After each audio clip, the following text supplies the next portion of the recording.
များနဲ့တူတူချီးမွမ်းကိုယ်ပဲထားမပြကိုလက်ရှိများတော့လက်ခုပ်ခုပ်တီးနဲ့တူတူချီးမွမ်းကြတော့ဖန်ဆင်းရှင်ကို Hallelujah Amen Hallelujah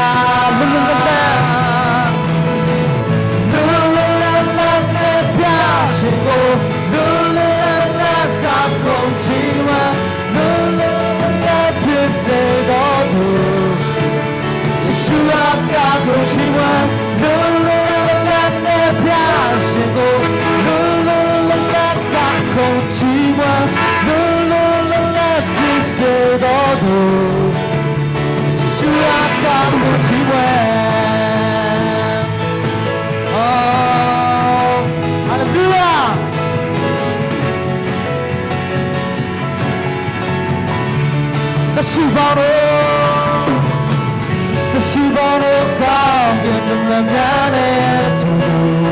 she won't go but tower travel. Let's see that old lap go to that to she went out of position. Hallelujah. Amen. Oh, hallelujah.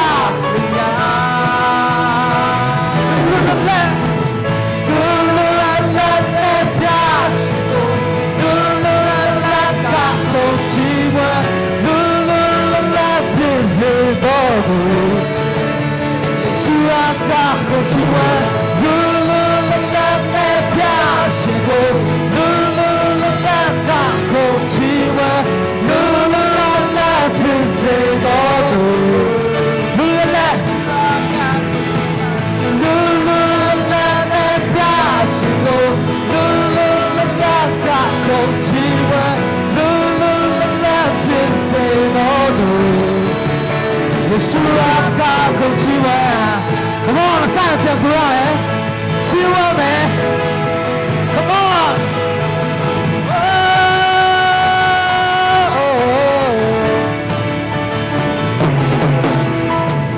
The sheep on the ground, the gentleman down to you. A cheap on the tower devil. The sheep on that cocoa tea that. She went out of position.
Tôi đã nói rất là bị chi vậy hả?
ခင်မျက်နှာမြင်ချင်တဲ့သူတယောက်ပါ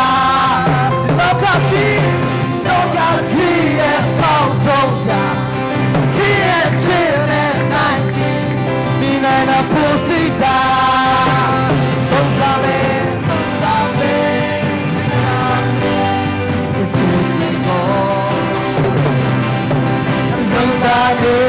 ချီးမွမ်းနေမယ်နေတာဆုံးစားမယ်ဆုံးစားမယ်နိုင်စားမယ်ဒီချစ်သူကိုတော့နာနဲ့ချီးမွမ်းနေမယ်နေတာချမ်းတော်အထက်တော်မှာနေရှာတော့တဲ့ဟာ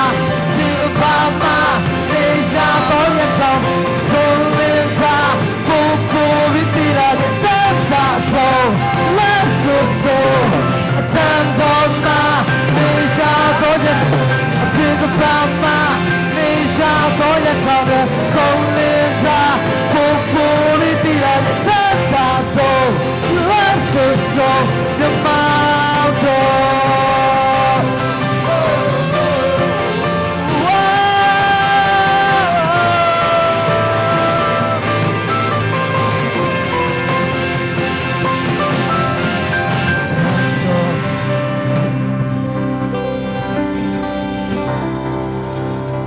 တော်ဆုံးနေတော့မတော်ဖသာသမီတို့ဒီနေ့ကိုတော့ချီးမွမ်းကိုးကွယ်ပါဖဒီနေ့သာသမီတို့ကိုတော့အထူးပါရှိခြင်းကိုလိုအပ်ပါဖနေ့တိုင်းလောကထဲမှာအသက်ရှင်တဲ့အခါမှာကိုတော့အားနည်းလို့ပါတယ်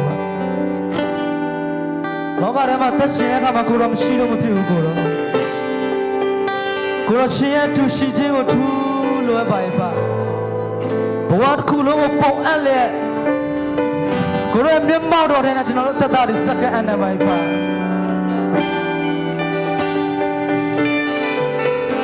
သာသမီတို့ဒီနေ့ကိုရောအားရပါကိုးကွယ်ပါဖသာသမီတို့ဒီနေ့ရှိသမျှအားလုံးထက်ကိုရောကိုးကွယ်ပါဖကိုရောရဲ့သူရှိခြင်းကိုရောရှင်ရဲ့သူရှိခြင်းမြတ်မောက်တော်မှာမဖြစ်နိုင်တာလည်းရှိမတတ်နိုင်တာလည်းရှိကိုရောရဲ့သူရှိခြင်းကိုရောရှင်ရဲ့သူရှိခြင်းမြတ်မောက်တော်မှာဆိုရင်စရာခင်မယ်ကိုရောဘုံနဲ့ပြည်စုံနဲ့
Time to know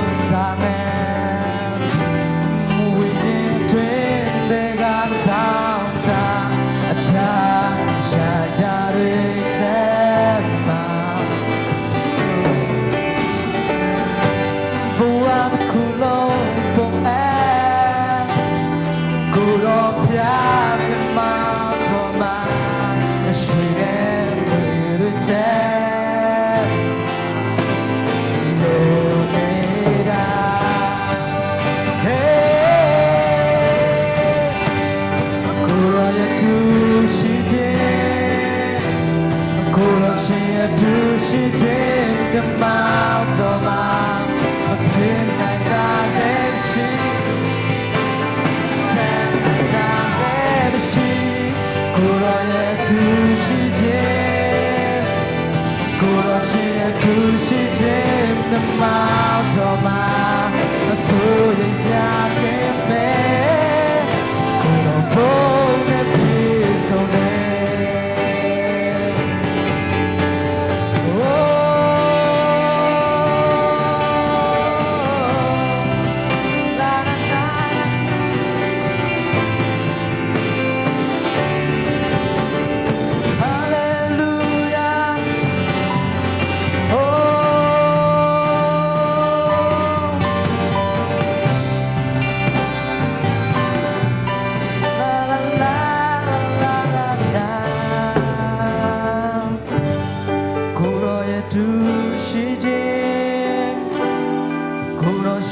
တူရှိခြင်းမြတ်မောင်တော်မှာ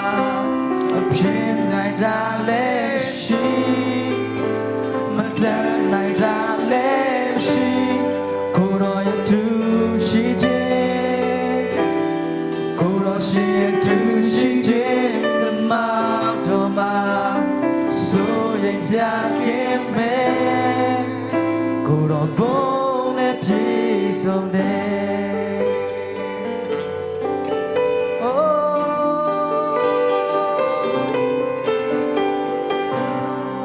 ဒီနေ့ကျွန်တော်ဝန်ခံပါတယ်ဖကိုလိုရှင်ပြရဲ့တူရှိခြင်းကကျွန်တော်ရဲ့ပြည်စုံခြင်းဖြစ်ပါတယ်ကိုလိုရှင်ပြရဲ့လမ်းပြခြင်းကကျွန်တော်သွားတဲ့လမ်းအမှန်ဖြစ်တယ်ကိုလိုရှင်ပြရဲ့တူတည်ခြင်းကကျွန်တော်ရဲ့တမန်တရားဖြစ်တယ်ကိုလိုဒီကျွန်တော်ရှိသမျှအရာအားလုံးနဲ့ကိုလိုကိုကျေးဇူးတင်ပါတယ်ဖဒုံကြည်ခြင်းကိုယ်ွယ်ခြင်းလုံးစုံကိုလိုရှင်ပြရဲ့လက်တော်၌အနံပါတယ်ဖကိုယ်ွယ်ခြင်းကိုတိတ်မှတ်ပြုတဲ့အေးရ၌စင်ကြွတဲ့အေးရ၌ကိုလိုရှင်ပြတူပါရှိတဲ့ကောင်းကြီးပေးတော်မူပါချီးမွမ်းခြင်းကိုယ်ွယ်ခြင်းစက္ကန့်ဆူတောင်းတဲ့အခါမှာဘိုင်းတော်သားသခင်ရှိမြတ်သောနာမကိုပြုပြီးတော့ကျွန်တော်တို့ချီးမွမ်းခြင်းကိုယ်ွယ်ခြင်းစက္ကန့်အနံပါ၏ဖာ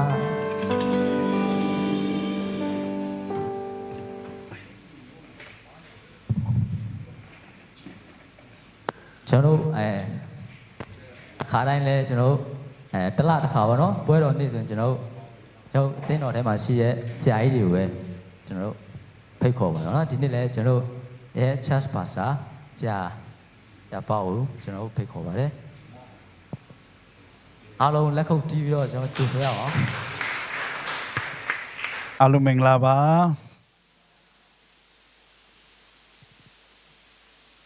ကျွန်တော်အစီအစဉ်ကိုဦးဆောင်ပေးတဲ့ worship teamအမတမကျေးဇူးတင်တယ်ကျွန်တော်ခွန်အားလည်းရတယ်ကျွန်တော်ပါဝင်ခြင်းစကချင်းဟာအမတမကျွန်တော်တို့ခွန်အားရစေရခွန်အားရစေဖြစ်ပါတယ် worship team ကိုကျေးဇူးတင်တယ်ကျွန်တော်ကကျေးဇူးတော်ကြောင့်ခု7လတဲ့နိုဝင်ဘာလထဲရောက်နေပြီနော်နောက်လဆိုရင်ဒီဇင်ဘာဆိုရင်ခရစ်စမတ်နေလာပြီနော်ဟုတ်ပြီ2018အတွက်တော့ပွဲတော်မင်္ဂလာနိုဝင်ဘာလဒီတချင်းဒီဇင်ဘာလတချင်းနှစ်ချင်းပဲရှိတော့တယ်ဒါဟာဘာဖြစ်လို့လဲဆိုတော့ဖယားရှင်ကျွန်တော်နဲ့တူပါရှိလို့ဖယားရှင်ရဲ့ကောင်းကြီးဖယားရှင်ရဲ့ကျေးဇူးတော်အဖြစ်နိုဝင်ဘာလအထိကျွန်တော်ချင်းမာမာနဲ့နေရတော့ခွင့်ဖယားရှင်ပေးတယ်ဂုဏ်တော်ချီးမွမ်းရတော့ခွင့်ပေးတယ်ပွဲတော်မင်္ဂလာခံယူရတော့ခွင့်ပေးတယ်ဒါဟာကျေးဇူးတော်တဲ့ကြောင့်ဖြစ်တယ်ဆိုတာကျွန်တော်အနေနဲ့ဥစွာဖော်ပြခြင်းတယ်ကျွန်တော်မြန်မာအချိန်တော့ထင်တယ်လို့လူမများဘူးเนาะဒါလည်းပြဿနာမရှိဘူးရှိတဲ့လူနဲ့ဘုရားရှိခိုးသွားမယ်ပို့ဆောင်တဲ့သူကလည်းသူတို့ကောင်းမွန်အကောင်းဆုံးပို့ဆောင်သွားတယ်မနေ့အချိန်မှာနောက်ပြီးတော့မှ department ကြီးအချိန်မှာအလုံးအန်တိုင်းပါဝင်ကြတော့ညနေဒီမြန်မာချင်းကျွန်တော်နည်းနည်းအားနေသွားတာတော့ဒါတော့ဘယ်သူအားနေချက်မှမဟုတ်ဘူးတိုးတယောက်စီအားနေချက်ပေါ့နော်တဏီကုံပဲဒီလိုဖျားကြောင်မှာပါဝင်တော့နောက်ဆုံးချက်တော့ပါဝင်ဖို့ချက်အားမရှိတော့ဘူးနော် အမဲဒီနေ့ကျွန်တော်ပါဝင်တဲ့ကျွန်တော်ယုံကြည်သူတွေအားလုံးကျွန်တော်အနေနဲ့ကျေးဇူးတင်တယ်လူကပတ်တော်ကျွန်တော်တို့တကွစင်ချင်းပြီးတော့မှနှလုံးသွင်းပြီးတော့မှခွန်အားယူဖို့လဲဖိတ်ခေါ်လိုပါတယ်ဒီနေ့နေ့အတွက်တော့အားလုံးခွန်အားယူဖို့ရှင်လုကာခန်းကြီး73အငယ်30ကနေ16ကိုရွေးထားပါတယ်ကျွန်တော်ဒါဒီကျမ်းပိုက်လေးအားလုံးဖြည်းဖြည်းလေးဖတ်ကြမယ်နော်ဒီမှာကျွန်တော်တို့ဟိုဘကနေငယ်လေးတွေကကျွန်တော်အားလုံးဖတ်လို့ရအောင်လုပ်ပေးထားပြီးပေါက်ပွဲနဲ့ပြထားတယ်30ကနေ16ထိကျွန်တော်ဖတ်မယ်ဖတ်ပြီးသွားတဲ့အချိန်မှာဒီကျမ်းပိုက်ဒီထဲမှာဘယ်လိုခွန်အားရလဲပေါ့ကိုဘဝအတွက်ဘယ်လိုခွန်အားရလဲသူတပါးကိုဘယ်လိုခွန်အားပြန်ပေးခြင်းလဲကိုခံစားချက်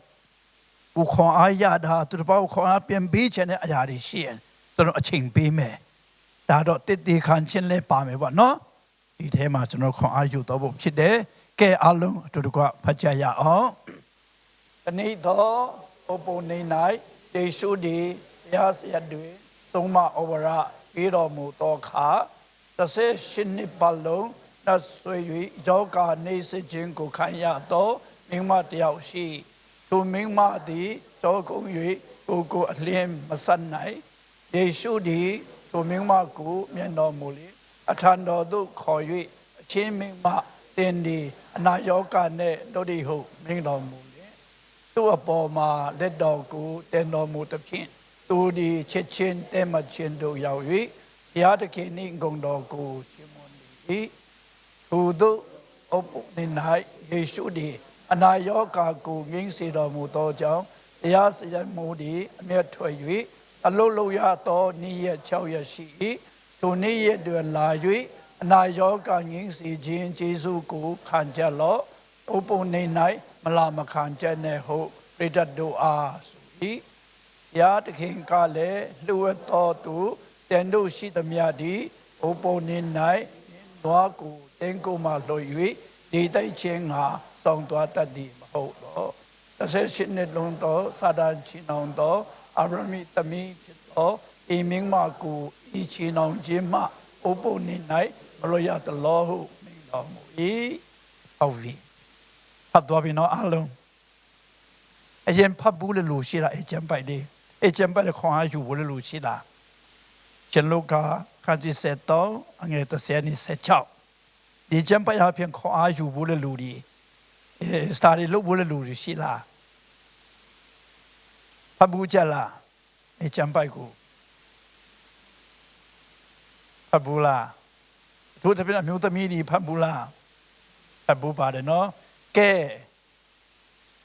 ဝင်ငှခြင်းတဲ့လူတွေရှိရင်ဝင်ငှဖို့ချင်းပြီးမယ်နော်ဒါတုံတောင်ဒီအချိန်ရောက်ဖို့မလွယ်ဘူးအရာရှိမှကျွန်တော်ပြတ်ရှိမှဒီချမ်ပိုင်နဲ့ပတ်သက်လို့ကိုဘယ်လိုခံစားလဲဘယ်လိုခွန်အားရလဲဒီခံစားဝင်ငှစရာ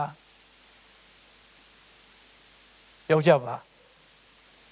မြို့သားတွေလည်းရတယ်အမျိုးသမီးတွေလည်းရတယ်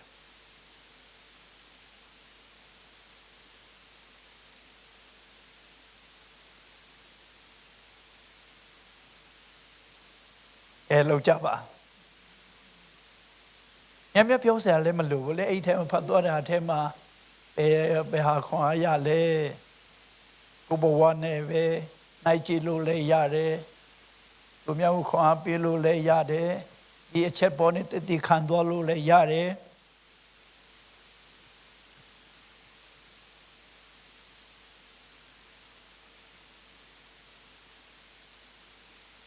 ဟုတ်ပြီ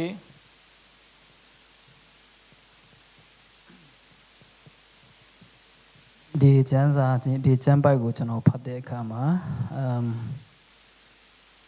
သခင်ယေရှုရဲ့ဂရုဏာတရားပေါ့နော်သူရဲ့ချစ်ချင်းမေတ္တာလူတွေပေါ်မှာသူဖန်ဆင်းတဲ့ဘုရားခင်ဖန်ဆင်းတဲ့လူတွေပေါ်မှာရမ်းကြီးမြတ်တဲ့အကြောင်းဒီမှာကျွန်တော်တွေ့ရတယ်ခန်းကြီးအခန်းငယ်7စနစ်ဖတ်တဲ့အခါမှာယေရှုအဆက်နှစ်မှာပေါ့နော်ယေရှုတွေသူမိန်းမကိုမြင်တော်မူလျင်အထံတော်သို့ခေါ်၍လို့ပြောပါတယ် အထာတော်တို့ခေါ်တယ်ခင်ယေရှုထံတို့ခေါ်ဆောင်လာတယ်အဲ့ဒီမိမကယေရှုထံလာတာမဟုတ်ဘူးယေရှုဖျားကသူ့စီကိုခေါ်တာဖြစ်တယ်ဆိုတော့လူတိုင်းပေါ့နော်ဒီအရာအပြင်ဖျားယေရှုဖျားရဲ့ချစ်ချင်းမေတ္တာဖျားခင်ရဲ့ချစ်ချင်းမေတ္တာရမ်းချင်းမေတ္တာအကြောင်းကိုကျွန်တော်နားလည်တယ်ကျွန်တော်တို့ချီနှောင်ချင်းအမျိုးမျိုးချီနှောင်ချင်းရှိတယ်ပေါ့နော်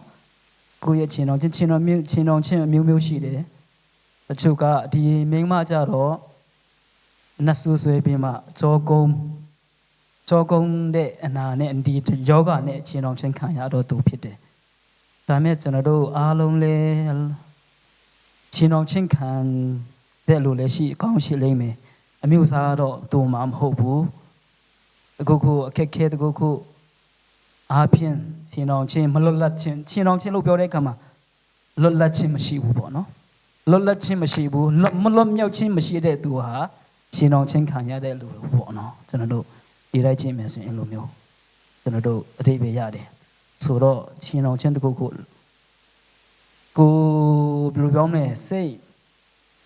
ကိုဟာကိုဖျားကိုမချီးမွမ်းနိုင်တာမကိုးကွယ်နိုင်တာကိုမလုံမလဲပေါ့နော်အဲ့လိုမျိုးဖြစ်နေတယ်ဆိုရင်တော့ကိုကချီနှောင်ချင်းခံရပြီတခုကဘာလဲဘာပေါ့တခုမဖြောင်းမဘူးမဟုတ်တာပြောပြီဆိုရင်တော့ဒါကချီနှောင်ချင်းတပါးပဲမဟုတ်တာပြောပြီဆိုရင်ကိုမလုံတော့ဘူးလူတွေကမသိပြင်မဲ့ကိုသိနေတယ်လူတွေကငါ့ကိုငါကျွန်တော်တို့ပြောဆိုတဲ့အဲ့ဒီမုတ်တာကိုမသိပြင်မဲ့လေကိုမလုံတော့ဘူးကိုချီနှောင်ချင်းအဲ့ဒီမုတ်တာအပြင်ချီနှောင်ချင်းခံရတယ်ဖះကိုကျွန်တော်တို့မကိုးကွယ်နိုင်တော့ဘူးဖះကိုချီးမွမ်းနိုင်တဲ့လောက်မချီးမွမ်းနိုင်တော့ဘူးအဲ့လိုမျိုးဖြစ်သွားတာဖြစ်တယ်ဆိုတော့ကျွန်တော်အနေနဲ့ဆိုရင်တော့ဒီမှာအဲ့လိုမျိုးချီနှောင်ချင်းခံရတဲ့လူတွေရဲ့အသက်တာဟာယေရှုဖះကစိတ်ဝင်စားတယ်ဆိုတာဒီအရာအပြင်ကျွန်တော်ခွန်အားရပါတယ်ထို့ပဲယေရှုတင်ပါတယ်ကဲတခြားရောဟုတ်ပြီ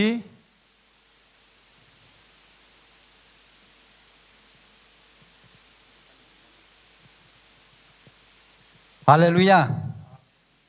ဒီကျမ်းပိုက်ကြီးချမ်းပြီးဘာခွန်ရလဲဆိုတော့ဒီဥပုံအဲ့နေရလေဥပုံနေနော်ဥပုံနေဆိုလို့ရှိရင်အမှန်တကယ်ကျွန်တော်ကဘာမှမလုပ်ရဘူးပြောတယ်ဒါပေမဲ့တခင်ကြီးဆိုကအဲ့ဒီလူနာကိုတွေ့တဲ့ခါကျတော့သူကမနေနိုင်ဘူးသူကအဲ့ဒီလူနာပေါ်မှာလက်တင်ပြီးတော့သူ့တော်မီကတော့ချက်ချင်းအနာရောဂါပျောက်သွားတယ်အဲကြောင့်ကျွန်တော်ယုံကြည်သူတိုင်းအားလဲကျွန်တော်လူနာပေါ်မှာလက်တင်ပြီးတော့သူ့တော်ပြီးလို့ရှိရင်ပျောက်တယ်ဆိုတာကျွန်တော်ယုံကြည်တယ်ခွန်အားရတယ်နောက်ပြီးဒီတနင်္ဂနွေနေ့ပဲဖြစ်ကိုလှုပ်ရှားစေးတယ်ဆိုရင်အဲ့တော့လုံးရတယ်ဆိုတော့အခုကျွန်တော်အဲ့ကျန်းစာဖတ်ချင်ရမယ်တော့ခွန်ရတယ်အကြောင်းတိုင်းဖျားတဲ့ကောင်းကြီးပြပါစေ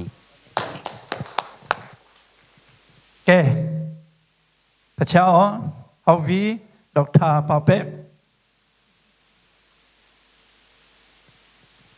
လူသမီးတွေလည်းစိတ်ကြလို့ပါနော်ဒါတကယ်လူသမီးတွေအတန်ကြာလာမသိလားကျွန်တော်ခွန်အားရတာ73ပါပေါ့နော်သူ့အပေါ်မှာလက်တော်ကိုတင်တော်မူသဖြင့်ပေါ့နော်သူဒီချစ်ချင်းတက်မှတ်ခြင်းတို့ရောက်ပြီးဘုရားသခင်ရဲ့ဂုဏ်တော်ကိုချီးမွမ်းလေနော်အဓိကဘုရားသခင်ရဲ့လက်တော်ဆိုတာကျွန်တော်အရင်ခွန်အားရကျွန်တော်အထေးတယောက်ရဲ့လက်ကဟောနော်အရင်လေးတယ်ကျွန်တော်အလုပ်ထဲမှာဆိုရင်အလုပ်လုပ်တဲ့သူတွေသိပါတယ် pressure အရင်များတယ်ပေါ့နော်အကျောင်းမှာဆိုရင်လည်းကျောင်းသားတယောက်ကဆရာမတယောက်ရဲ့လက်ကတော်တော်လေးတယ်နော်အဲတော့အမြဲတမ်း PR တွေနဲ့ပေါ့နော်ကျွန်တော်လောကထဲမှာအသက်ရှင်တဲ့အခါအဲ့လိုမျိုးရှိတယ်ဒါပေမဲ့ဘုရားသခင်ရဲ့လက်တော်ပေါ့နော်ယေရှုခရစ်ရဲ့လက်တော်ကြတော့ကျွန်တော်ရဲ့လွတ်ချင်းဖြစ်တယ်ပေါ့နော်ကျွန်တော်ပြောင်းပြန်ပေါ့နော်လောကနဲ့မဆိုင်ဘူးပေါ့နော်ဒီမှာလဲကြည့်တဲ့အခါဒီအမျိုးသမီးကယေရှုကိုတွေ့တာမဟုတ်ဘဲနဲ့ယေရှုကဒီအမျိုးသမီးကိုအရင်တွေ့တာဆိုတော့စိတ်ဝင်စားဖို့ကောင်းပါနော်တခါကျရင်ကျွန်တော်လွတ်မြောက်တယ်ကျွန်တော်တက်တာကောင်းကြီးခံစားရတယ်ဆိုတော့ကျွန်တော်တွေ့လို့မဟုတ်ဘဲနဲ့ဘုရားသခင်ကကျွန်တော်အရင်တွေ့တာပေါ့နော် အဲ့တွေ့ချင်းနောက်မှာပေါ့နော်ဘုရားသခင်ရဲ့ဒီပေးတဲ့ဒီလွတ်ချင်းပေါ့နော်ဒီနေ့ဘုရားသခင်ရဲ့လက်တော်ဆိုတဲ့အရာကျွန်တော်အနေနဲ့ရန်ခွန်အားရတယ်ပေါ့နော်ကျေးဇူးတင်ပါတယ် ကဲမြို့သမီးဒီဟောက်ပြီ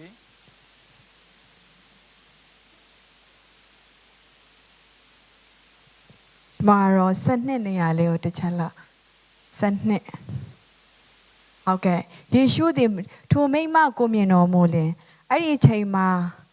ဖျားရှိခိုးတဲ့လူပေါ့နော်အခုလိုမျိုးပေါ့နော်ယောက်ျားရောမိန်းကလေးရောအများကြီးရှိမှာပါဒါပေမဲ့ဘုရားသခင်ကအရင်တော့ဆိုမိန်းကလေးတွေကအပေခံဖို့อ่ะပေါ့နော်မတန့်ရှင်ဘုရားကျောင်းတောင်ဝင်လို့မရဘူးဘယ်လိုပြောမလဲအဝင်မခံဘူးပေါ့နော်အဲ့ဒါကိုကျွန်မပြန်စဉ်းစားတဲ့ခါကျတော့ထိုမိမကိုပြင်တော်မူလင်းတဲ့မိမတွေကိုယေရှုကတကယ်ဦးစားပေးပြီးတော့သူ့နေရာမှာပေါ့နော်နေရာတစ်ခုပြီးတယ်ဆိုတာကိုကျွန်မမြင်ရတဲ့ခါကျတော့ခွန်အားရတယ်သူ့ကိုမြင်တယ်မြင်တော်မူလင်းအထံတော်တို့ခေါ်တယ်အပြင်မှာမနေနဲ့အထံတော်ဆိုတော့သူ့ရဲ့နေရာကိုပြီးတဲ့အခါကိုမြင်တဲ့ခါကျတော့ယေရှုကမိန်းကလေးတွေကိုတော်တော်ဦးစားပေးပြီးတော့သူချင်းမြောက်တယ်ဆိုတာကိုမြင်ရတဲ့ခါကျတော့ကျွန်မခွန်အားရတယ်အချင်းမိန်းမတင်သည်အနာရောဂါနဲ့လွတ်ဤဟိုမိန့်တော်မူ၏ခေါ်ပြီးမှဘယ်လိုပြောမလဲဒီမှာဟောင်းကျမ်းထဲမှာအမျိုးသမီးတွေကအပေခံဘဝနဲ့ဘယ်လိုပြောမလဲဖေခြင်းမဟုတ်ဘဲနဲ့ကျမတို့အမျိုးသမီးတွေကိုခေါ်ပြီးတော့ထိုင်ပြီးတော့စကားနားထောင်ရုံမဟုတ်ဘဲနဲ့ဖယားဘုန်းတော်အတွက်ပါဝင်ဖို့ရန်အတွက်ပေါ့နော်အမျိုးသမီးတွေကိုဒီနေရာမှာချင်းမြောက်တယ်လွတ်မြောက်ခြင်းလည်းပေးတယ်ဒါထက်မကအနာရောဂါလည်းငြိမ်းစေတယ်ဆိုတာတွေ့ရတဲ့အခါကျတော့ကျမတို့အမျိုးသမီးတွေကဒီနေရာမှာယောက်ျားတွေကိုအမျိုးသမီးယောက်ျားတွေလုံးမပါပါဘူးများသောအားဖြင့်ကျမတို့ဖတ်လို့ရှိရင်မျိုးသမီးများကိုတော်တော်များများနေရာပေးပြီးတော့တော်တော်များများကောင်းကြီးချင်းမြောက်တယ်ဆိုတာတွေ့ရတဲ့အခါကျတော့ယေရှုခရစ်တော်အားဖြင့်အမျိုးသမီးများဒီနေရာရတော်သူများဖြစ်တယ်လို့ကျွန်မခွန်အားရတယ်အဲ့ဒီနေရာလေးကိုဝင်ငှချင်ပါတယ်ကျေးဇူးတင်ပါတယ်ကဲအမျိုးသမီးတစ်ယောက်နောက်ဆုံးအမျိုးသမီးတစ်ယောက်ဘယ်သူပြောမလဲ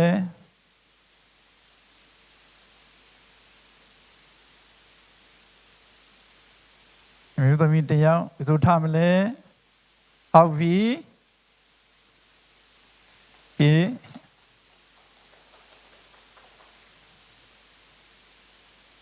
လိုက်သားရရွှေပြည်သားနေလာတာနော်အဝေးရနေလာတယ်ရှိတို့တယ်ဟုတ်ပြီသမီးရဲ့ မှားပိုင်ခွင့်လို့ပါနော်ဒီမှာအိမ်အောင်ကြပြီးတော့ခလေးခဏခဏပြက်တယ်လေ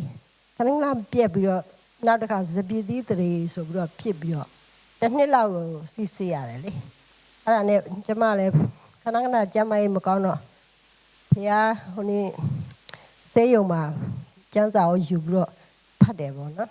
အဲ့လိုဆိုတော့ကျန်းစာအုပ်ထဲမှာအဲ့လိုတွေကျမဖတ်ဘူးတယ်လေအဲ့လိုသွေးသွန်တာတို့ဘာတို့လေမျိုးသမီးအဲ့လိုဖြစ်တာအဲ့ဒါနဲ့ကျမလည်းဆူတောင်းပြီးတော့နေပြီးတော့နောက်ကြတော့သမီး၃ယောက်ကိုကျမကိုလေဖျားခင်ကပေးတယ်လေဒါဆိုတော့ဖျားခင်ရမ်းပဲကောင်းမြတ်တယ်ဆိုတာကျမသိလာပါတယ်အဲ့ဒါဖျားခင်ကကျမကိုမပစ်ပယ်ဘူးကျမကိုမျိုးကောင်းကြီးပေးတယ်ဆိုတာနားလည်လာပါတယ်လို့မပိုင်နဲ့ခွင့်လို့ပါမလည်းကြိုက်ယေရှုတင်နေတချောင်းရှိသေးလားပိတ်တော့မယ်နော်မပိတ်ခင်ပြောချင်လို့ရှိရင်ပြောမလို့ရှိသေးလားဒါကျွန်တော်တို့အခွင့်အရေးပဲရှိသေးလားမရှိတော့ဘူးနော်ယေရှုတင်နေခွန်အားပေးတော်တဲ့လူဒီ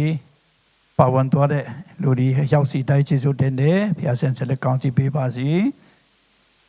ကျွန်တော်တို့ဒီကျန်ပိုက်လေးကိုဖတ်တဲ့အချိန်မှာအမတမဟောအားယူဖို့ကောင်းတဲ့ကျန်ပိုက်လေးဖြစ်ပါတယ်ခရစ်တော်ဖယားကအပေခံတော်သူလူဘဝရှုံရှုံနစ်နာတော်သူဘဝအတိပဲမဲ့တယ်လို့ခံစားတော်သူဖြစ်မှာယက်တည်တဲ့ဖယား သူတို့နဲ့အတူရှိတဲ့ဖယားလောကမှာကျွန်တော်လူသားတွေပါအာကြီးတော်သူကအာနေတော်သူချမ်းသာတော်သူကဆင်းရဲတော်သူယာထုကြည့်တဲ့လူကယာထုမရှိတဲ့လူနေတာပဲလူသားဖြစ်လက်သားနဲ့လူအခွင့်အရေးရှုံးသွားတဲ့လူတွေအများကြီးရှိတယ်လူဘဝရှုံးပြီးတော့မှအပေခံတော်သူမြတ်ကိုတတိယမေတ္တာပြသူတို့နဲ့သူရှိတဲ့ဖယားจิตတယ်ဆိုတာဒီကျမ်းပိုက်လေးထဲမှာကျွန်တော်ရှင်းရှင်းလင်းလင်းပြန်တွေ့ရတယ်ခရစ်စမတ်လာမယ့်လဒီဇင်ဘာဆိုရင်ခရစ်စမတ်တဲ့ချင်းဒီခရစ်စမတ်နဲ့ဆက်ဆက်တဲ့ကောင်းဒီကျွန်တော်တို့ကြားရမယ်ကျွန်တော်ပြောနေကြဒီချင်းစမှာကျွန်တော်ဆိုနေကြခရစ်တော်ဖယားလောကကိုကြွလာတာဟာအမင်္ဂလာအလုံးဖယ်ရှားပြီးတော့မှမင်္ဂလာထုတ်ဖော်ဖို့ကြွလာတာဖြစ်တယ်ဟုတ်တယ်နော်အမင်္ဂလာအလုံးအပေခံခြင်းအနှင်ခံခြင်းအမင်္ဂလာအလုံးဖယ်ရှားပြီးတော့မှမင်္ဂလာထုတ်ဖော်ဖို့ခရစ်တော်ဖယားလောကကိုကြွလာခြင်းဖြစ်တယ်အဲ့ဒါကြောင့်ဒီကျမ်းပိုက်အားဖြင့်ကျွန်တော်ခွန်အားယူမယ်ဆိုရင်ကျမ်းပိုက်ထဲမှာပေါ်ပြထားတဲ့အမျိုးသမီးကဘာယောဂခံစားလဲနတ်ဆူဆွေးပြီးတော့မှတောကုန်တဲ့ယောဂခံစားတယ်နော်ဘယ်နှစ်လုံးခံစားပြီးပြီလဲခံစားခဲ့ပြီလဲဆက်ရှင်လုံးခံစားပြီးပြီနတ်ဆူဆွေးတယ်ဆိုတော့ကျွန်တော်ဒီပဝန်းကျင်မှာသွားလို့ရှိရင်တခြားနေရာတွေပါတွေသွားလို့ရှိရင်နတ်ဆူဆွဲတဲ့လူခုတလောလုံးမတီးဘူးအရင်ပတ်တွေပါဒီတောင်းလေးမှာတက်စတဲ့တောင်းလေးမှာအမဲတန်တယောက်ရှိတယ်ဘုရားဆာလေကောင်းဝတ်တာမဟုတ်ဘူးရေလည်းမချူဘူးကောင်းလည်းမဖြီးဘူးလာမှာပဲနေ့လည်းဒီမှာနေတယ်ညလည်းဒီမှာနေတယ်နတ်ဆူဆွဲတယ်ဆိုကြတဲ့ရေလည်းမချူဘူးတန်တန်ရှင်းရှင်းတတ်တတ်မနေဘူးစားလည်းမလဲဘူးဒီတိုင်းပဲနစ်နဲ့ကြာပြီးတော့မှသူတို့ဒီတိုင်းပဲနေရတယ်အဲ့ဒီနတ်ဆူးဆွဲတဲ့အမျိုးသမီးကဆက်ရှင်နဲ့လုံးဆိုတော့သူ့ဘဝဘယ်လောက်တနာစရာကောင်းမလဲစဉ်းစားကြည့်နတ်ဆူးဆွဲတဲ့စုကြရဲကဒီချိုးတဲ့ချင်းဝတ်စော်တဲ့ချင်းတရရနေတဲ့ချင်းရှိမှာမဟုတ်ဘူးအဲ့ဒါကြောင့်ဆက်ရှင်နဲ့လုံးနတ်ဆူဆွဲတဲ့အမျိုးသမီးနားမှာဘယ်သူမှကတ်မှာမဟုတ်ဘူးဟုတ်တယ်နော်နှစ်ရက်သုံးရက်လောက်ရှိမချိုးရင်တောင်မှကိုနားမှာဘယ်သူမှနေခြင်းမှာမဟုတ်ဘူးဒီလည်းမချိုးဘူးဝတ်စားလည်းမလဲဘူးဒီတိုင်းနေတဲ့အမျိုးသမီးတယောက်သူ့နားမှာဘယ်သူမှနေမှာမဟုတ်ဘူးသူနဲ့ဘယ်သူမှစကားပြောမှာမဟုတ်ဘူးသူကိုဘယ်သူမှခေါ်မှာမဟုတ်ဘူးဘယ်တော့တနာစရာကောင်းမလဲပေခန့်တဲ့ဘဝဒီလျှို့ရှုခံတဲ့ဘဝတကယ်ရင်နာစရာနော်လူဘဝတကယ်ဆုံးတဲ့အမျိုးသမီးတယောက်ဖြစ်တယ်ဆောပြောသွားတာကြားတယ်ဒီလိုနတ်ဆူမဆွေးရင်တောင်မှအခါမှာအမျိုးသမီးဆိုရင်အရန်ထင်သေးခံရတယ်အပေခံရတယ်အလုံးတီးတယ်ဒုရလူမျိုးတွေအမျိုးသားဒီမနေ့တိုင်းအိယာထားတဲ့အချိန်မှာဖခင်ရဲ့ကျေးဇူးတော်ကိုချီးမွမ်းတယ်အချက်၃ချက်ပါတယ်ပါတယ်လေရိယာလာကျေးဇူးတော်မနေ့အိယာထားတဲ့ကျေးဇူးတော်ချီးမွမ်းတယ်အဲ့ထဲမှာအချက်၃ချက်ပါတယ်ပါတယ်လေတရိယာလာမောင်ပြင်းတို့ကနည်းနည်းအဆက်လှုပ်တာတွေ့တယ်ပြောပါအောင်ပါတယ်လေယုဒမျိုးသားတွေကမနေ့မူလဲနာနဲ့ဖျားစီမှာကျေးဇူးတော်ချီးမွမ်းတဲ့ချက်၃ချက်ရှိတယ် လေနံပါတ်1အမျိုးသမီးအဖြစ်ဖန်ဆင်းခြင်းမခံရလို့အမျိုးသမီးမဟုတ်လို့ကျေးဇူးတော်ချီးမွမ်းတာဘာဖြစ်လို့လဲဆိုတော့လူရလူမျိုးတွေရဲ့သူရဲ့ခံယူချက်အဲမှာကလူရဲ့အစစ်မမီလို့အမျိုးသမီးဖြစ်တာလို့သူတို့ခံယူထားတာပေါ့ quality မမီလို့အမျိုးသမီးဖြစ်တာ quality မီတယ်လို့အမျိုးသားဖြစ်တယ်စံချိန်မမီလို့အမျိုးသမီးဖြစ်တယ်လို့သူတို့ဒီလိုပဲခံယူထားတော့အမျိုးသမီးတယောက်မဖြစ်လို့သူတို့ကျေးဇူးတော်ချီးမွမ်းတာအရာရှိမှာနော်တကယ်အဲ့ဒါကြောင့်ဒီချင်းဒီအခါမှာအမျိုးသမီးယူဒီလောက်အနှင်ခံတဲ့အချိန်မှာနဆူဆွေးတယောက်ဆက်ရှင်တဲ့လုံးလုံးဒီဒုက္ခခံနေတဲ့အမျိုးသမီးတယောက်ဘယ်လောက်မျက်နှာနေလဲဘုန်းကြီးမတူကိုခေါ်မလို့ချီမလို့ရှိမှာမဟုတ်ဘူးအဲ့ချိန်မှာခရစ်တော်ဖယားကသူ့ကိုတနာသွားတယ်ခရစ်တော်ဖယားကသူ့ကိုမြင်သွားတယ်သူ့ကိုခေါ်တယ်သူကခရစ်တော်ဖယားစီသွားတာမဟုတ်ဘူးခရစ်တော်ဖယားကအပေခံတဲ့လူလူဘဝဆုံးရှုံးတဲ့လူဂျတ်တီပြတဲ့ဖယားသူတို့ကိုတတိနဲ့ကြည့်ရှုတဲ့ဖယားအဲ့အမျိုးသမီးကိုတနာတယ်။အိုးဒီအမျိုးသမီးကတကယ်လူဘဝ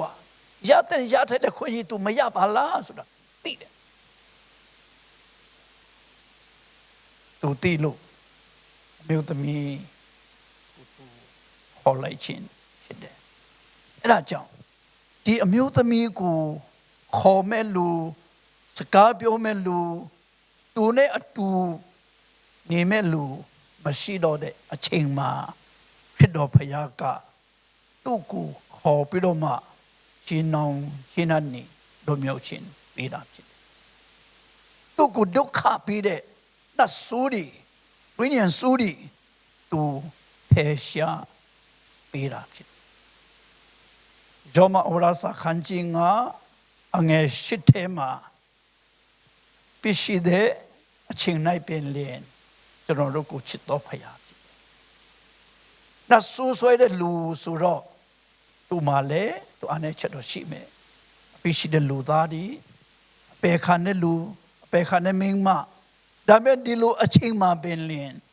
ဖယားကလူသားများချစ်တဲ့ဖယားဆိုတာကျွန်တော်တို့ဒီနေရာမှာတွေ့ရတယ်။အဲ့ဒါကြောင့်ခရစ်တော်ဖယားဟာလူသားအလုံးမခွဲခြားဘဲနဲ့တန်တူဆက်ဆံတဲ့ဖယားဖြစ်တယ်ဆိုတာကျွန်တော်ဒီနေရာမှာခေါ်အားယူဖို့ဖြစ်တယ်လူသားအလုံးမခွဲခြားဘူးနဆူဆွဲတဲ့လူတော်မှမခွဲခြားဘူးသူမိမနေရလဲသူအတိုင်းဝဲနေရလဲသူကိုပယ်ထားပြီးမဲ့ဖြစ်တော်ဖယားကနေတဲ့မေတ္တာသူ့အပေါ်မှာပြပြီးတော့မှငါမခွဲခြားတော့သူအလုံးကိုတန်သူချစ်တော်ဖယားဖြစ်တယ်ဆိုတာပြသွားတယ်ချစ်တော်ဓမ္မမိတ်ဆွေများကျွန်တော်တို့မှာအားငယ်စရာရှိဘူးတခါတလေမျောလင်းခြင်းတခါတလေကိုဘဝအတွက်ကိုနာကရအတွက်ငါဘာမှမလုပ်နိုင်တော့သူများကလည်းငါ့ကိုအထင်လွဲကြပြီအကိုအထင်သေးကြတယ်ပေခံဘဝပဲမအားကိုးစရာအားထားစရာလည်းမရှိဘူးဆိုပြီးတော့မှမျက်နှာငယ်တတ်တယ်တရိယာပါအာယူပါဖြစ်တော်ဖယားကအပေခံတော်သူများဒုက္ခရောက်တော်သူများလူဘဝနစ်နာဆုံးတော်သူများเป็นไหนยัตติတော်ဖယားဖြစ်တယ်မခွဲခြားတော်ဖယားအားလုံးပေါ်မှာမေတ္တာရပရမချီနှောင်ခြင်းအမျိုးမျိုး၌လွတ်ချင်းပြီးတဲ့ဖယားဖြစ်တယ်ဆိုတာဒီကျမ်းပိုက်အားဖြင့်ကျွန်တော်ခွန်အားယူဖို့ဖြစ်တယ်နောက်ပြီးတော့မှခရစ်တော်ဖယားက ဒီအမျိုးသမီးကိုချီနှောင်တဲ့နတ်ဆိုးဝိညာဉ်ဆိုးဒီဖေရှားပြီးပြတော့မှဂျောကုန်းဘဝမှာလွတ်မြောက်ခြင်းပြီးတယ်အမတန်အဓိပ္ပာယ်ရှိပါတယ်ဆောဆောကျွန်တော်ပြောတယ်အမျိုးသမီးဆိုရင်စကားပြောခွင့်မရှိဘူးဘုရားရှိခိုးနေတဲ့အချိန်မှာတော့စကားပြောခွင့်မရှိဘူးကိုမျိုးသားပေါ်မှာတော့မှကိုဖြစ်စီခြင်းနဲ့ဟာဒီပြောခွင့်မရှိဘူးလောဘနစ်နာတယ်ခါကုန်းနေတဲ့လူတယောက်ကအပေါ်မော့ကြည့်လို့မရဘူးထိုနေ့လည်းကောင်းပဲအမျိုးသမီးတွေအပေါ်မော့ကြည့်လို့မရဘူးအပေါ်မော့ကြည့်လို့မရဘူးအဲ့တုန်းကတကယ်အတွေ့အခေါ်ပညာရှင်တွေကဘယ်လိုဟောထားလဲဆိုရင်အမျိုးသမီးတွေကကောင်းကင်နိုင်ငံရောက်မှာမဟုတ်ဘူးလို့သူတို့ခိုင်းထုတ်ထားတာဘာဖြစ်လို့လဲဆိုရင်အမျိုးသမီးတွေကအမျိုးသားရဲ့နာယူကနေထုတ်ပြီးတော့မှလူဖြစ်လာတော့သူတို့မှဝိညာဉ်မရှိဘူးလို့ဒီတို့ခေတ္တကတို့ဟောထားတယ်ဟာအဲကြောင့်ဘုရားရှိခိုးတဲ့ချိန်မှာplan ပေါ်တက်လို့မရဘူးအပေါ်မောလို့မရဘူးစကားပြောလို့မရဘူးမြို့သမီးကသူ့ယောဂကြောင့်ခါကုန်းယောဂကြောင့်ကြောကုန်းယောဂကြောင့်အပေါ်မောရှိလို့မရဘူးဒါပေမဲ့ခရစ်တော်ဖယားနဲ့တွေ့သွားတဲ့အချိန်မှာခရစ်တော်ဖယားကကြောကုန်းပြလို့မှအပေါ်မောရှိလို့မရတဲ့အမျိုးသမီးကိုအပေါ်မော့ကြည့်လို့ရအောင်ယောဂရောက်ကင်ခွင့်ပေးဒီပဲရှိပါတယ်တို့တော်တယ်မတူးနိုင်တဲ့အမျိုးသမီးများဘုရားကျောင်းထဲမှာနေရာမရတဲ့အမျိုးသမီးများကိုမိသားစုထဲမှာကိုအတိုင်းဝဲထဲမှာနေရာမရတဲ့အမျိုးသမီးများကြောကုန်းဘဝလို့အပေါ်ကိုမော့မကြည့်ရတဲ့အမျိုးသမီးများဒီချီနှောင်ခြင်းနဲ့ဘုရားရှင်လွတ်မြောက်ခွင့်ပြုတာဖြစ်ဒီပဲရှိပါတယ်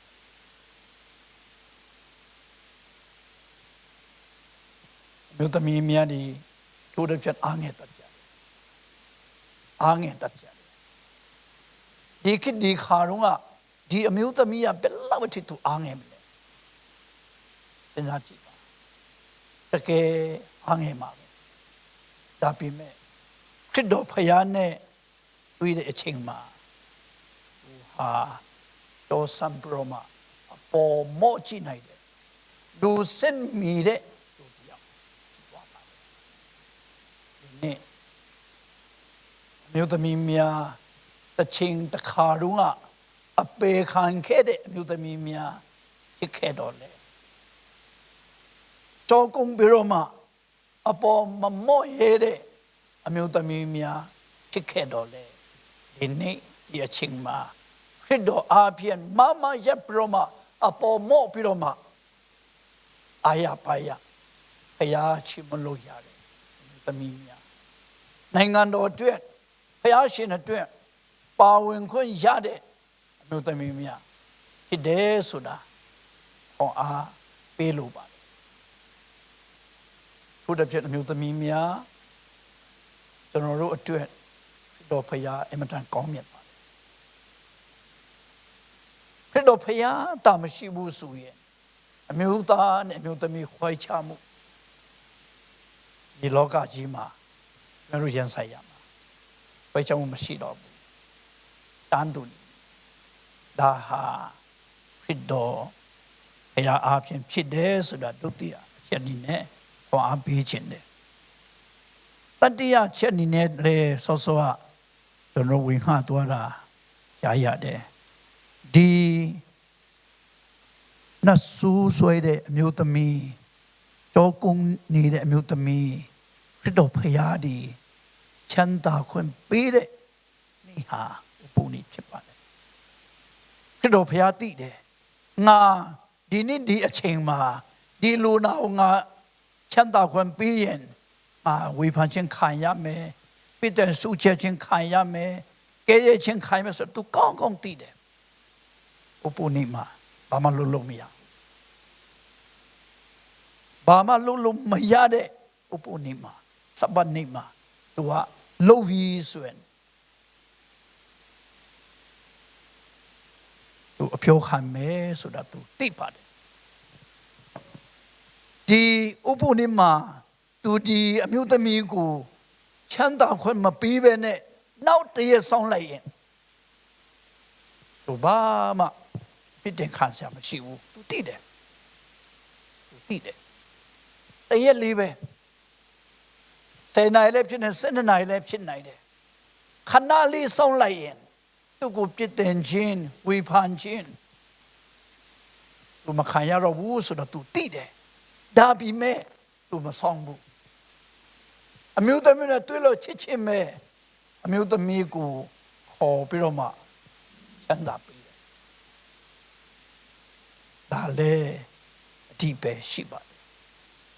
ဒီနေ့လို့ရတဲ့ဟာကိုမနဲ့ချင်မဆောင်ပါနဲ့ဒီနေ့ကိုလို့ရတဲ့အရာကိုငါမနဲ့ချင်ကြမှာလုပ်ပါမယ်ဆိုပြီးမဆောင်ပါနဲ့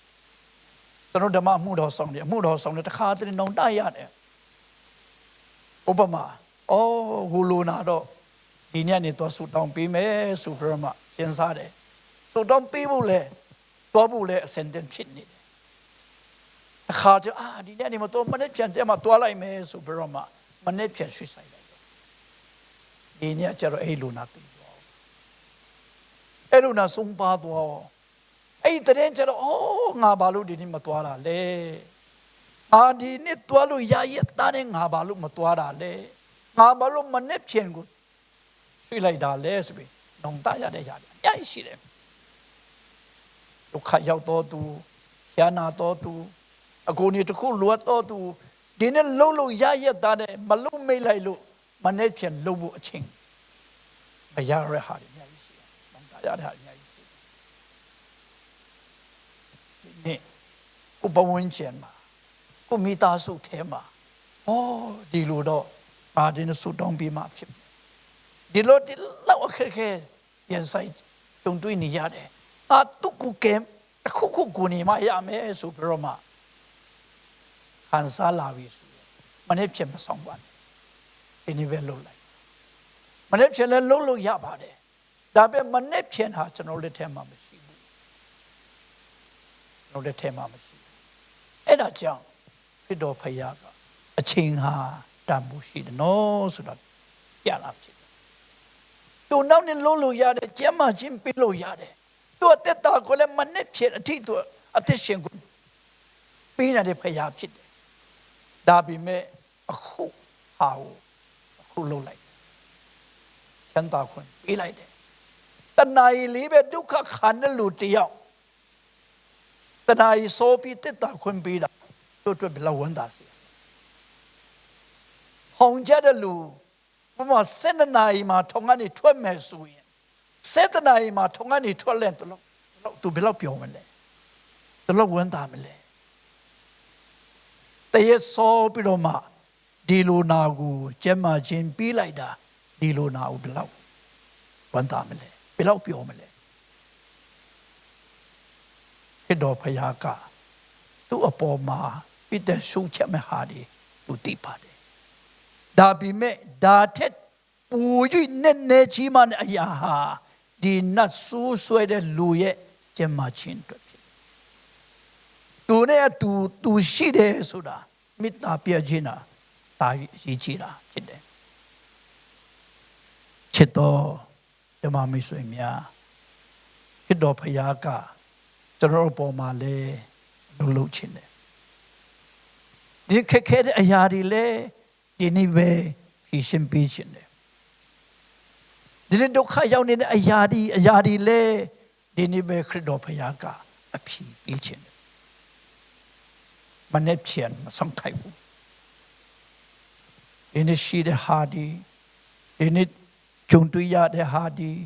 နေ့ရင်ဆိုင်ရတဲ့ဟာဒီငါနေ့ပြန်ကြမှာငါဖယားရှိမှအလိုက်မယ်ဖယားရှိမှဆူတောင်းလိုက်မယ်ဆိုပြီးတော့ဆွေဆိုင်ဖို့ဖယားအလိုမဟုတ်ဘူးဒီနေ့ပြဿနာဒီနေ့ဖြေရှင်းခိုက်ပါည ဒီနေ့ခက်ခဲတဲ့အရာကိုရှင်ခိုက်ပါမနဲ့ဖြန်မဆောင်ပါနဲ့ဒီနေ့ကျွန်တော်တို့နဲ့တူရှိတဲ့ဖရာကျွန်တော်အလယ်မှာအလုပ်လုပ်နေတဲ့ဖရာကျွန်တော်အသက်တာမှာအလုပ်လုပ်နေတဲ့ဖရာဖြစ်ပါတယ်ဖြစ်တော့ဖရာကအေးအမျိုးသမီးကိုတနာပါတယ်ကိုချင်းစားပါတယ်သူ့အပေါ်မှာမေတ္တာပြပြီးတော့မှနတ်ဆိုးဒီနင်ထုတ်ပြီးတယ်လို့ကြောကုန်းတဲ့ဘဝကနေချမ်းသာခြင်းပေးတယ်လို့အပေခံတဲ့ဘဝကနေလူသားပီတာစွာလူသားတယောက်လို့အသက်ရှင်ခွင့်ပေးတယ်လို့ကျွန်တော်ကိုလည်းဒီကောင်းကြီးပေးဖို့စင်တင်ရှိတဲ့အရာဖြစ်ပါတယ်ကျွန်တော်တို့အားဖြင့်လေသူ့ဘုံတော်ခင်ရှာဘူးတော့ဖရာအလိုရှိပါတယ်ဆိုတာကျွန်တော်အနေနဲ့ဟောအားပေးလိုပါတယ်ခဏလောက်ဆိုတောင်းချရအောင်ကျေးဇူးရှင်ဖာမြတ်စွာတော်ဖရာကိုရရှင်ဖရာဤကျေးဇူးတော်ဒီကျွန်တော်မျိုးအတွက်လုံလောက်ပါ၏ကိုရဖရာဤမေတ္တာတော်ဒီကျွန်တော်မျိုးတို့အတွက်လုံလောက်ပါ၏ကျွန်တော်မျိုးတို့ကိုချစ်တော်ဖရာကျွန်တော်မျိုးတို့ကိုကောင်းကြီးပေးတော်ဖရာကျွန်တော်မျိုးတို့ကိုရွေးကောက်လျက်ကိုရောအင်းကုန်တော်ချီးမွမ်းခြင်းပေးတော်ဖရာကိုရောကိုကျေးဇူးတင်ပါ၏ကိုရောရှင်ဖရာဒီအပေခံတော်သူများမြော်လင့်ခြင်းကုံဆုံးတော်သူများဖက်၌ယတ္တိတော်ဖရာဖြစ်ပါ၏သူတို့ကိုမေတ္တာပြတ်တော်ဖရာဖြစ်ပါ၏သူတို့နဲ့အတူပါရှိလျက်သူတို့ကိုကောင်းချီးပေးတော်ဖရာဖြစ်ပါ၏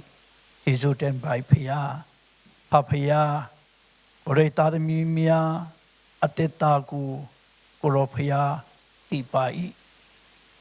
မြော်လင့်ခြင်းပုံဆုံးတော်သူများရှိခဲလျင်ဘုံတော်ထင်ရှားဖို့အတ္တတော်မြော်လင့်ခြင်းပေးတရာတော်မူပါယောဂဝိဒနာခံစားနေတော်သူများရှိခဲရင်ကိုရောဘုံတော်ထင်ရှားဖို့တက်တာပြောကင်းခြင်းပေးတရာတော်မူပါအပေခံလျက်ဝနေတော်သူအာနေတော်သူများရှိခဲလျင်လေသူတို့နဲ့တူပါတော်ဖရာဖြစ်ကြောင်းသူတို့ကိုနားလေစီတော်မူပါဟောအားပြီးတော်မူပါငြိမ်သက်ခြင်းပြီးတော်မူပါအယောက်စီတရဲ့တက်တာကိုကိုရောဖရာပူဆူတော်မူပါနတ်ဆူဝိညာဉ်ဆူမကောင်းဆူဝတ်ခုခု၏ချီနှောင်ခြင်းရှိခဲရင်လေတော်မူပါဘုရားဘုံတော်ထင်ရှားဖို့အလို့ငါအရောက်စီတဲ့တက်တာကိုကောင်းကြီးပေးပါမယ်အကြောင်းယေရှုတော်ပေါင်းကြီးတော်ချီးမွမ်းလျက်ခရစ်တော်ဖရာ၏မြတ်သောနာမ၌စက္ကဆုတောင်းအတနာခံချက်ပိုက်ဖမြတ်စွာသောဘုရားသခင်အာမင်ခုချိန်မှာကျွန်တော်ပွဲတော်မင်္ဂလာဝန်ဆောင်ဖို့ချင်းဖြစ်ပါတယ်ကျွန်တော်အားလုံးသိပါတယ်ပွဲတော်မင်္ဂလာဆိုတာဟာကျွန်တော်အတင်းတော်ပိုက်တဲ့အရာမဟုတ်ပါဘူးကျွန်တော်ပြီးတဲ့ပွဲတော်မင်္ဂလာလည်းမဟုတ်ပါဘူးယေရှုခရစ်တော်ကိုယ်တိုင်ပြီးတဲ့ပွဲတော်မင်္ဂလာသူ့ရဲ့အသွေးအသားအဖြစ်ကျွန်တော်ခံယူရတဲ့ပွဲတော်မင်္ဂလာဖြစ်ပါတယ်အတင်းတော်လည်းမဆိုင်ပါဘူးလူတဦးတယောက်နဲ့လည်းမဆိုင်ပါဘူးခရစ်တော်နဲ့ဆိုင်တဲ့ပွဲတော်မင်္ဂလာဖြစ်ပါတယ်ကျွန်တော်အားလုံးအသက်ချမ်းသာရဖို့ကယ်တင်ခြင်းရဖို့ကြွယ်ဝသောကောင်းကြီးခံစားနိုင်ဖို့သူ့ရဲ့ခန္ဓာကိုယ်ချိုးဖဲ့ခြင်းသူ့ရဲ့အသွေးသွန်လောင်းခြင်းတတိယအောင်မိဖို့လှုံငါပွဲတော်မင်္ဂလာဝန်စားရခြင်းဖြစ်တယ်ဆိုတာ အတိတ်တဖန်ခွန်အားပေးလိုပါတယ်ဘွေတော်မင်္ဂလာဝင်တဲ့အချိန်မှာကျွန်တော်တို့ရဲ့ဘဝအတိတ်တာမှာကိုကျူးလွန်ခဲ့တဲ့ကိုပြစ်မှားခဲ့တဲ့ကိုအားနည်းခဲ့တဲ့အရာဒီအားလုံးခရစ်တော်ဖျားစီမှာနောင်တနဲ့ပြန်လာပြီးတော့မှခရစ်တော်ဖျားစီမှာသုတောင်းစက္ကပ်ပြတော့မှဘွေတော်မင်္ဂလာဆောင်မှုဖြစ်ပါတယ်နောင်တလို့ပြောတဲ့နေရာမှာနှမျိုးရှိပါတယ်တစ်မျိုးကတော့ရှင်ပေတရုရဲ့နောင်တဖြစ်ပါတယ်တစ်မျိုးကတော့ခရစ်တော်ဖျားကိုရောင်းစားတဲ့ယောဒရှကရုရဲ့နောင်တဖြစ်ပါတယ်နောက်ဦးစလုံးနှစ်ပါးစလုံးကနောင်တရပါတယ်ခရစ်တော်ဖျားကိုရောင်းစားတဲ့ယောဒရှကရုတို့လည်းနောင်တရောမာသွားပြီငါမလုပ်တဲ့အရာကိုငါလုပ်ခဲ့ပြီငါခရစ်တော်ဖျားကိုပတ်စံ30နဲ့ရောင်းလိုက်ပြီငါမှားတယ်ဆိုသူနောင်တရတယ်ဒါပေမဲ့နောင်တရပြီမဲ့ခရစ်တော်စီသူပြန်မလာဘူးခရစ်တော်စီသူပြန်မလာဘူးပေတရုကတော့သူနောင်တရငါမှားသွားပြီငါမှားသွားပြီသူနောင်တရတယ်သူနောင်တရပြီးတော့မှခရစ်တော်စီသူပြန်လာတယ်ခရစ်တော်စီပြန်လာပြီးတော့တက်တော့ခရစ်တော်စီအနန္တအချိန်မှာခရစ်တော်ဒီသူအသက်တာကိုအော်ပွဲတုံ့ပြသွားတယ်ဆိုတာကျွန်တော်တွေ့ရတယ်ခရစ်တော်ဖျားစီနောင်တနဲ့ပြန်လာဖို့ဖြစ်ပါတယ်ငါမှားတယ်ဆိုတဲ့အရာနောင်တရတဲ့အရာကိုကိုဟာကိုပဲယောဒရှကရုလိုမဟုတ်ပဲနဲ့ပေတာလို့ကိုတော့မှားပါတယ်ဆိုပြီးတော့မှခရစ်တော်စီပြန်လာဖို့အားလုံးကိုဖိတ်ခေါ်လိုပါတယ်ဘယ်တော့မင်္ဂလာမှာပေးကြမဲ့တန်တော်လူကြီးများဖိတ်ခေါ်ပါတယ်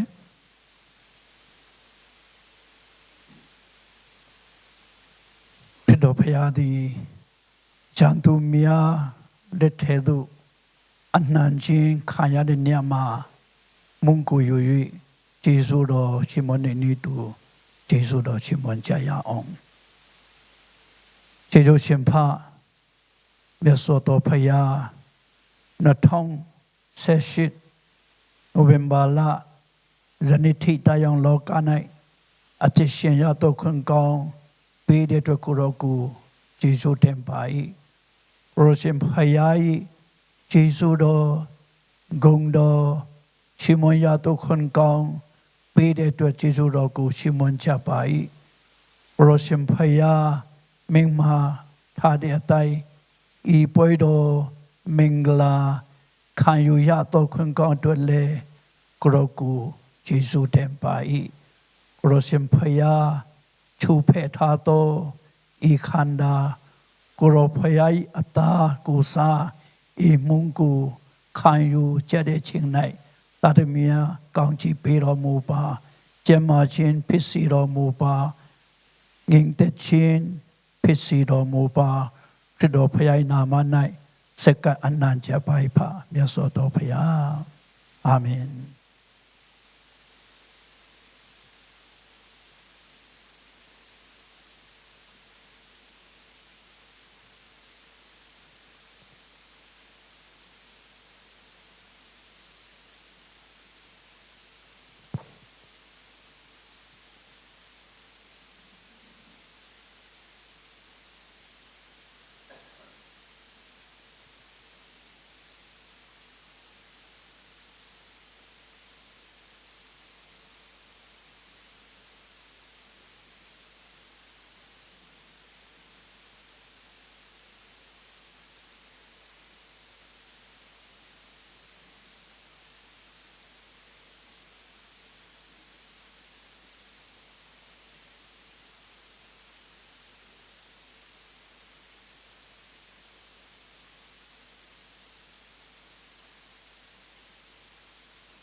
ရစ်တော်ဖရာသည်ဤမုန်ကားတင်တို့အားလုံးအတွက်ချိုးဖဲ့သောငါ၏ခန္ဓာဖြစ်သည်လူရိစားကြလောဟုမင်းတော်မူတဲ့အတိုင်းအတူတကွခံယူကြပါစို့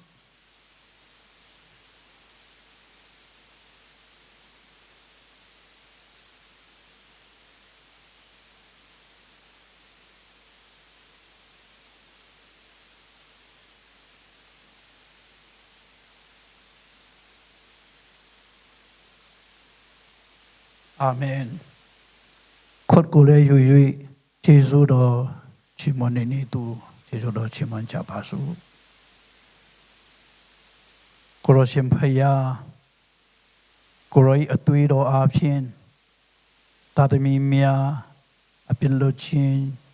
ရပါ၏အသွေးတော်အားဖြင့်တာလင်ကျွန်တော်မျိုးတို့ဒီကဲ့တင်ခြင်းရပါ၏အသွေးတော်အားဖြင့်ရွေးဝယ်ခြင်းအတွက်ကိုရောကိုယေရှုတင်ပါ၏အသွေးတော်ဒီတကူရှိပါ၏ပရရှင်ဖယားဤအသွေးတော်ကိုတောက်သုံးကြသောအရောက်စီတိုက်အတွက်အသစ်တော်ဝိညာဉ်ခေါ်အားဖြစ်စီတော်မူပါယမချင်းဖြစ်စီတော်မူပါငြိမ်သက်ခြင်းဖြစ်စီတော်မူပါပရရှင်ဖယားအတွက်တာ၍တာ၍စက္ကလုံဆောင်နိုင်ဖို့ဖြစ်စီတော်မူပါယေရှုတော်ပေါင်းဒီတော်ချီးမွမ်းလျက်ခရစ်တော်ဖခင်နာမ၌ဆုတောင်းကြပါ၏ဖမြတ်စွာသောဘုရားအာမင်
ခရစ်တော်ဖခင်သည်ဤခွက်ကတဲ့နိုအားလုံးအဖြစ်လွတ်ဖို့အလို့ငါတွင်လောင်သောငါ၏အသွေးဖြစ်ပါ၏ငါကိုအောက်မိလျက်တတိယလျက်တောက်ကြလောဟုမင်းတော်မူတဲ့တိုင်တို့တကွခံယူကြပါစို့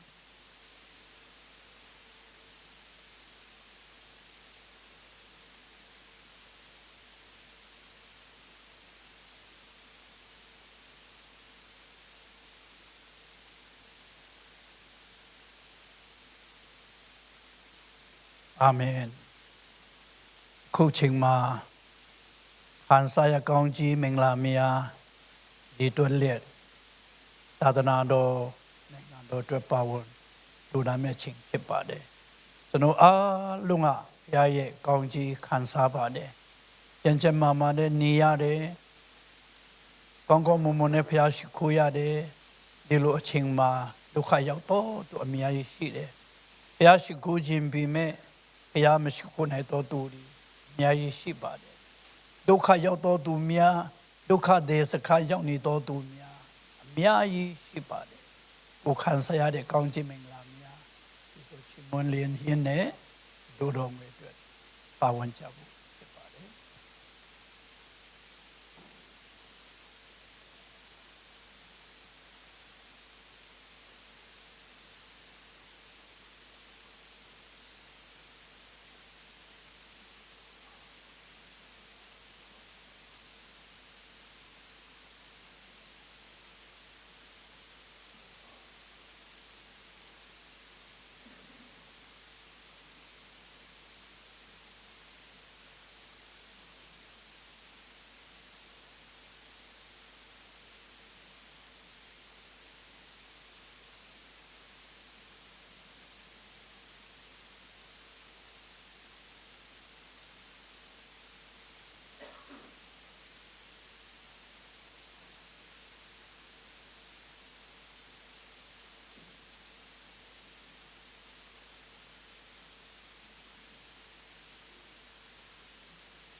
လူငယ်များစက္ကရအောင်ကျေးဇူးရှင်ဖမြတ်စွာသောဘုရားကိုရရှင်ဘုရားပေးထားသောခံစားရသောကောင်းကြီးမင်္ဂလာများထေမကိုရဘုရား၏နိုင်ငံတော်သာသနာတော်အတွက်သာသမီများပြန်လည်၍ပါဝင်ကြပါ၏ပေးလှူကြပါ၏ပေးလှူသောအလူငွေများကိုရဘုရားကောင်းကြီးပေးလျက်အသုံးပြုတော်မူပါဘုံတော်ထင်ရှားမှုဖြစ်စေတော်မူပါပေးလှူကြသောအရောက်စီးတဲ့တက်တာကိုလည်းဆက်လက်ကောင်းကြီးပေးတော်မူပါကိုရရှင်ဖယားအတွက်နိုင်ငံတော်အတွက်ပါဝင်စက္ကပ်ပေးလှူနိုင်ဖို့လုံငါကောင်းကြီးချပေးတနာတော်မူပါ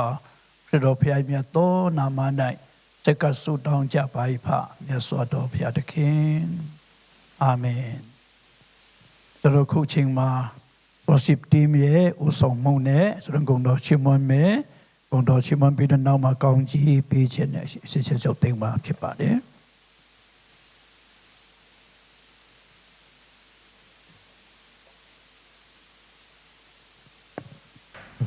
ကိုရောရှိနေတယ်ဆိုတဲ့ချင်း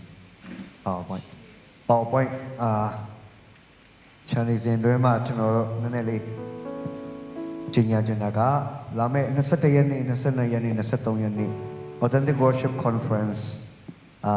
အစီအစဉ်ကျွန်တော်တို့အတင်းတော်မှာပြုလုပ်မှာဖြစ်ပါတယ်။အဲ့မှာဆရာဒေးဗစ်ဆူမ်ဆရာဆန်ပီဆရာထန်တွန်ဆရာနေလေးဆရာမရဲ့စံတင်ပွဲဆရာမချင်းကမ်လို့ကျွန်တော်တို့လာပြီးတော့ကျွန်တော်တို့3ရက်တာမနေ့ရောညရောပေါ့နော်ဆိုတော့အဲ့မှာပါဝင်အလူငွေပါဝင်လို့ရတယ်ပြီးတော့ဒါမှမဟုတ်ခန္ဓာကိုယ်ပေးဆက်ခြင်းအဖြစ်နော်ကျွန်တော်တို့အာရှာလဲလုပ်ထင်တယ်ဆိုရင်လည်းရတယ်ကြွားရနေရတယ်ပြီးတော့ကျွန်တော်တို့ပါဝင်လို့ရပါတယ်ဆိုတာဒီဆုံးခေါ်ဖိတ်လိုပါတယ်ပြီးတော့စတောင်းစက်ကတဲ့နေရာမှာလည်းကျွန်တော်တို့အရောက်စီတိုင်းတတိယလည်းကျွန်တော်တို့စတောင်းရအောင်ဒီကဝိညာဉ်တိုက်ပွဲအကြီးကျယ်ဝင်ရမှာဖြစ်တယ်ကျွန်တော်တို့နောက်ဆက်မှုတွေလည်းအများကြီးကြုံရလိမ့်မယ်ဒါပေမဲ့တရားရှိရင်လက်ရတော့ကျွန်တော်တို့ကောင်းဆုံးမြင်တွေ့ရမယ်နေရာဖြစ်တယ်ဆိုတော့ကျွန်တော်တို့ယုံကြည်တယ်ဆိုတော့အားလုံးမတည့်ရလျက်ကျွန်တော်တို့ဆုံးဖြတ်တဲ့ခြင်းတွေဆိုရအောင်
ရှင်မေတည်ရှိ